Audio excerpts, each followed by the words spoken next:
Content creator thoughts of Billal 3 মাসে ৪৫ লক্ষ টাকা আয়। এই ঘটনা শোনার পর সমগ্র বাংলাদেশ এবং বিভিন্ন তথ্য মিডিয়ায় তোলপাড়। আসসালামু আলাইকুম, আশা করি সবাই ভালো আছেন। ভিডিও শুরুতে সবাইকে শুভেচ্ছা ও অভিনন্দন। থটস অফ বিল্লাল, নিশ্চয়ই নামটা আপনারা সবাই জানেন। এই মুহূর্তে বাংলাদেশের কন্টেন্ট ক্রিয়েটর জগতের মধ্যে আতঙ্কের একটা নাম, যিনি লাস্ট 3 মাসে ৪৫ লক্ষ টাকা আর্ন করেছেন ফেসবুক এবং রিপন ভিডিও। এটাই বাস্তব, নিশ্চয়ই নাম শুনেছেন। যাকে দিয়ে স্বয়ং নায়ক সিয়াম তার জঙ্গলি সিনেমার প্রমোশন করেছেন, নামি দামি বাংলাদেশের কন্টেন্ট ক্রিয়েটর রাফসান্দার ছোট ভাই, তাছাড়া এসপি ক্রিয়েশন ওনার সাথে যৌথ কন্টেন্ট করেছেন। কেন বলতেছি এই কথাগুলো?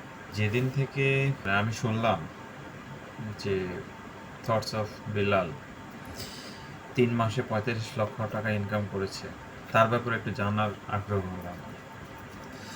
এখন এই যে সে 3 মাসে ৪৫ লক্ষ টাকা আর্ন করেছে, কেন, কিভাবে? সে ছিল সাধারণ একটা নামি দামি একটা হোটেলের জুস এবং বিভিন্ন ধরনের আইটেম, শরবত ইত্যাদি তার ভিডিও করে সেটা প্রচার করত। এটা ছিল তার প্রথম।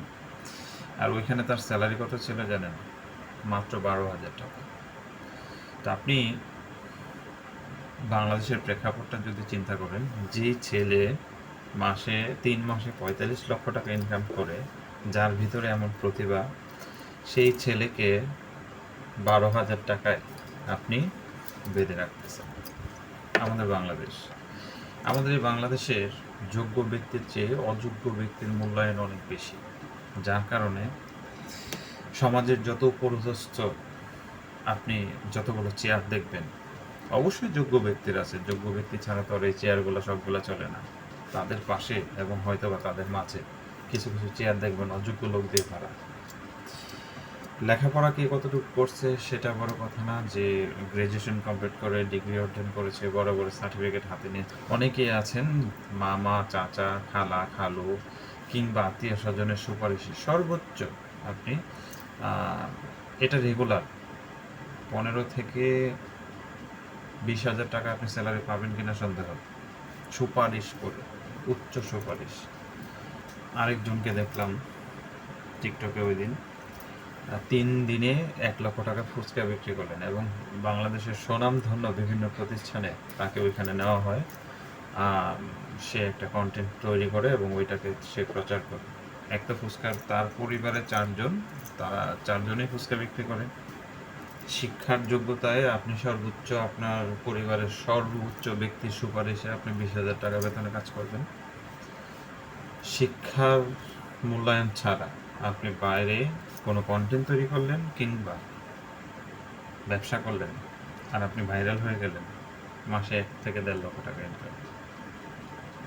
আর ভালো মতন ভাইরাল হলে ৪৫ লক্ষ টাকা। একটু চিন্তা করে দেখুন। এই বিল্লাল যদি ১২,০০০ টাকা বেতনে আবদ্ধ হয়ে যেত, তার দ্বারা এই ৪৫ লক্ষ টাকা ইনকাম করা আদৌ সম্ভব ছিল? সে যদি তার পরিবারের চিন্তায় ওই চাকরিটাতে আটকে যেত, সম্ভব ছিল?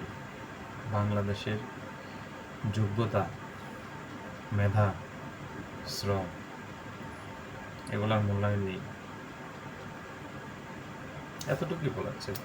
ভালো থাকবেন। আসসালামু আলাইকুম।